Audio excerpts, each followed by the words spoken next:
Bonjour à tous et bienvenue à ce nouveau numéro de Un jour, un événement. Nous sommes le 15 mars 2024 et comme chaque année, c'est une date retenue pour célébrer les droits du consommateur à travers une journée internationale. Au Cameroun, c'est un fait, très peu de consommateurs connaissent leurs droits, encore moins les revendiquent.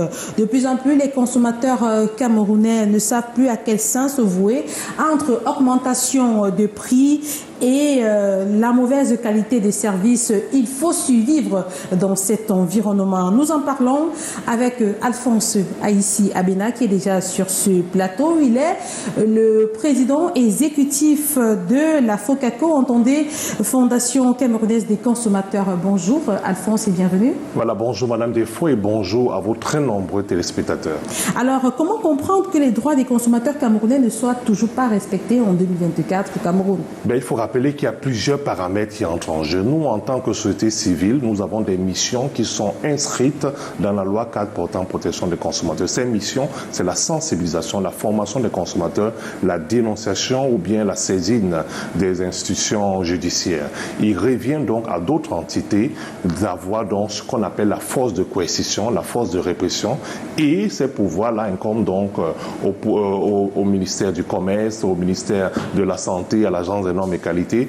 C'est à ces entités-là de véritablement protéger le consommateur en infligeant des amendes aux fournisseurs des biens et services qui ne respectent pas la loi. Alors vous, en votre qualité d'association qui défend les droits des consommateurs, qu'est-ce que vous faites à votre niveau pour changer les choses? Mais comme nous le disons, chaque jour, nous menons des batailles de sensibilisation auprès des consommateurs. Nous leur disons que quand vous allez dans un supermarché, la première des choses, c'est de lire l'étiquette. Il ne faut pas acheter un produit et retourner à la maison et constater après que la date de péremption est passée. Donc, il incombe au consommateur d'être lui-même son premier gendarme, son premier protecteur. Et lorsque lui n'a plus de force pour se défendre, alors il peut se rabattre auprès de consommateurs comme nous. Et nous allons continuer donc à saisir. Il y a au niveau de plusieurs sous-activités et secteurs d'activité des agences de régulation. C'est le cas dans l'électricité. Il y a une agence de régulation du secteur électricité, ACEL. Lorsque un ménage nous saisit des problèmes de délestage, de retour brusque de l'énergie électrique ou encore de tension sur tension, nous saisissons l'ACEL qui doit diligenter notre plainte afin de trouver une solution, soit infliger une amende aux fournisseurs d'électricité, soit donc demander réparation et créer un cadre de conciliation. Donc nous sommes là pour inviter les consommateurs aussi à se plaindre, ne rester plus résignés. Est-ce que ça marche toujours? Ça marche. Il y a beaucoup de consommateurs qui ont trouvé des solutions en nous saisissant, que ce soit des problèmes de téléphonie mobile, comme on le dit, vol de crédit de communication ou bien disparition au niveau de son porte-monnaie électronique, son mobile money, etc., que ce soit même les problèmes de facturation au niveau de la distribution de l'eau potable, dont nous trouvons des solutions aux consommateurs. Nous invitons les consommateurs aussi à se plaindre.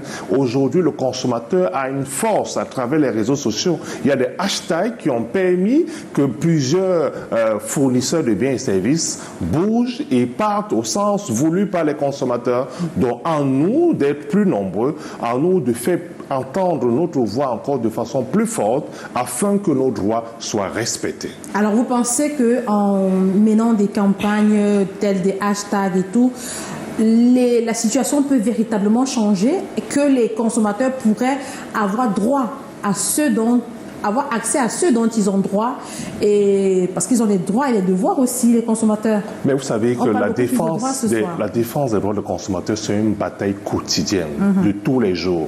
Et chaque consommateur est unique, chaque problème est unique. Les problèmes ne sont pas identiques. Quand vous êtes dans un secteur de la téléphonie mobile, ce n'est pas les mêmes problèmes au niveau de l'électricité, au niveau de l'agroalimentaire, etc., etc.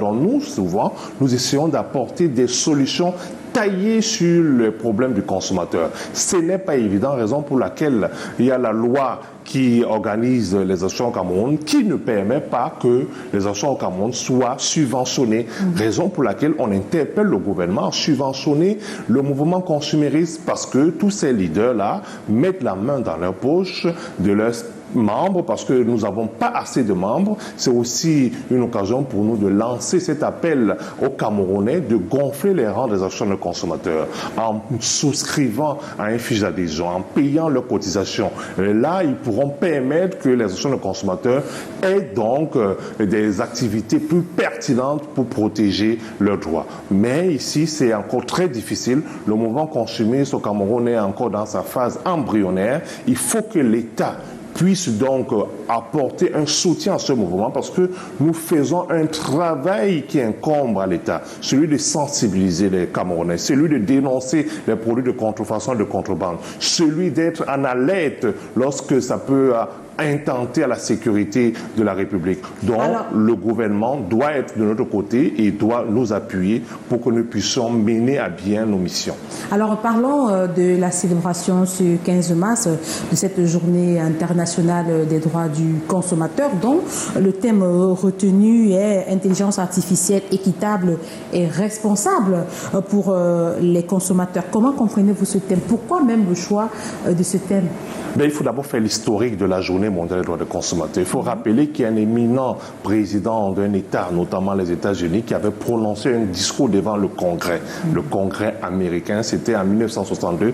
Il s'agit de John Fitzgerald Kennedy. Il évoquait alors les 4 principes fondamentaux, les 4 droits fondamentaux du consommateur. Le droit à la sécurité, le droit à l'information, le droit de choisir et le droit d'être entendu.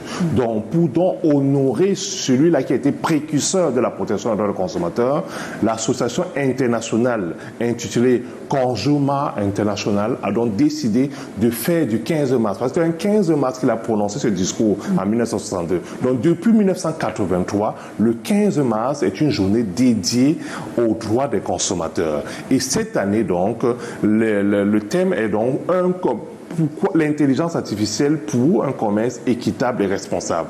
Vous voyez aujourd'hui, la relation client a été améliorée avec l'intelligence artificielle. Lorsque vous faites un appel de téléphonie mobile, vous avez l'automate qui vous répond, l'abonné que vous voulez joindre n'est pas disponible pour l'instant. Donc, ça a facilité un peu, mais aujourd'hui, vous savez, l'intelligence artificielle ne peut que fonctionner s'il y a l'énergie, ne peut que fonctionner s'il y a une connexion Internet stable, un bon débit. Ce n'est pas encore le cas au Cameroun, raison pour laquelle si nous voulons profiter des bienfaits et des avantages de l'intelligence artificielle, il faut déjà que notre inclusion numérique soit plus forte et que nous ayons de l'énergie, comme on le dit, de façon continue. Et là, l'amélioration dans la prise en charge même des problèmes des consommateurs trouvera des solutions. Donc, il y a encore du chemin à faire, raison pour laquelle nous, au Cameroun, nous savons bien que l'intelligence artificielle remplace l'intelligence humaine, mais il ne faut pas que les emplois aussi en prennent un coup.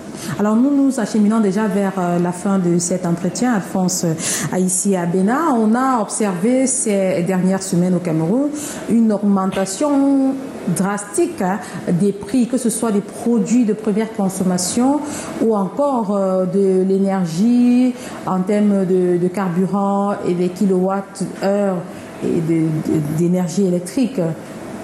Qu'est-ce que les Camerounais devraient faire pour se faire entendre, pour que les choses changent? Mais là, nous avons toujours essayé de monter au créneau pour interpeller le gouvernement. Le Cameroun est un pays béni. Nous ne comprenons pas, avec le potentiel hydroélectrique que nous avons, que nous puissions encore souffrir des délestages. Nous ne comprenons pas, avec un sous-sol aussi riche, nous avons du pétrole brut. Pourquoi nous ne raffinons pas cela? Aujourd'hui, le litre de super coûte 830 francs CFA à la pompe. C'est impensable. Nous sommes le pays producteur de pétrole où le carburant coûte le plus cher. c'est impensable. Cela a des répercussions mécaniques sur les autres services et les biens qui sont transportés, soit par route, soit par avion, etc. Avec un SMIC qui est moins de 45 000 francs. Il est impensable que les Camerounais puissent joindre les deux bouts. Raison pour laquelle nous avons fait des propositions au gouvernement d'augmenter le SMIC des Camerounais au minimum à 100 000 francs CFA, d'exonérer plusieurs produits de grande consommation de la TVA, parce que la taxe sur la valeur ajoutée est une taxe sur la consommation. Un enfant qui vient de naître paye déjà la TVA sur l'eau minérale, sur sa couche jetable, etc., etc. Donc il faut accompagner donc les populations défavorisées. L'Institut national de la statistique a dit qu'il y a près de 3 millions de Camerounais qui vivent en insécurité alimentaire aiguë, donc ils n'ont même plus un repas par jour. Il faut des chèques alimentaires pour cela. Nous avons des ministères qui ont des lignes, donc il faut voler au secours des plus faibles et non toujours avoir cette tendance haussière là qui risque d'avoir un effet boomerang. Et si on s'en tient au dernier rapport de l'Institut national de la statistique, aujourd'hui il y a, on va dire quoi, l'inflation a connu un taux de plus de 7%. Alphonse Aïssi Abena. Oui, plus il y a inflation, plus il y a appauvrissement de la population. Surtout que les jeunes vivent dans un véritable environnement de chômage et de précarité. Vous voyez l'exode rural. Nos véritables zones de production sont délaissées. Tout le monde vient en ville, soit pour faire la moto-taxi, soit pour être vigile devant un établissement financier. Ça ne peut pas continuer avec ce modèle économique. Le moteur va s'emballer bientôt. Donc nous invitons le gouvernement qui a parlé de la stratégie d'import-substitution d'aller rapidement vers la transformation de nos matières premières. Il est hors de question de toujours continuer à exporter à l'état brut toutes nos matières premières. Vous voyez, avec le cacao, on se vante aujourd'hui de vendre le cacao à 5 000 francs le kilogramme. Mais non, nous voulons transformer sur place. Quand nous transformons sur place, il y a la valeur ajoutée, il y a la création de l'emploi, il y a des salaires qui sont payés, il y a le pouvoir d'achat des Camerounais qui est préservé. Alors, avant de sortir, Alphonse Aïssi Abena, dis-nous, est-ce que vous allez mener des actions ce jour pour matérialiser cette journée? Voilà, nous sommes donc le 15 mars et cette journée, pour tout mouvement consumériste, c'est une journée vraiment d'arrêt et d'activité intense. Donc ce soir, déjà, nous avons ce qu'on appelle les Focaco Awards, une cérémonie de remise des distinctions aux marques, personnalités et médias qui ont apporté des contributions importantes dans la satisfaction des consommateurs. Vous savez, le consommateur aussi est celui-là qui prime quand c'est bon, qui prime l'excellence. Donc ce soir, à partir de 20h, à la salle Saphir, plusieurs personnalités recevront des distinctions, plusieurs médias et surtout plusieurs biens et services. Merci Alphonse Aïssi Abena d'être passé sur ce plateau malgré vos multiples occupations. Vous êtes depuis matin en train de bouger dans l'organisation des activités liées à cette journée mondiale. Vous avez quand même trouvé du temps pour être avec nous sur ce plateau. Merci. C'est un devoir. Mesdames, Messieurs, c'est ici que s'achève cet autre numéro de Un jour, un événement. Merci de nous avoir suivis.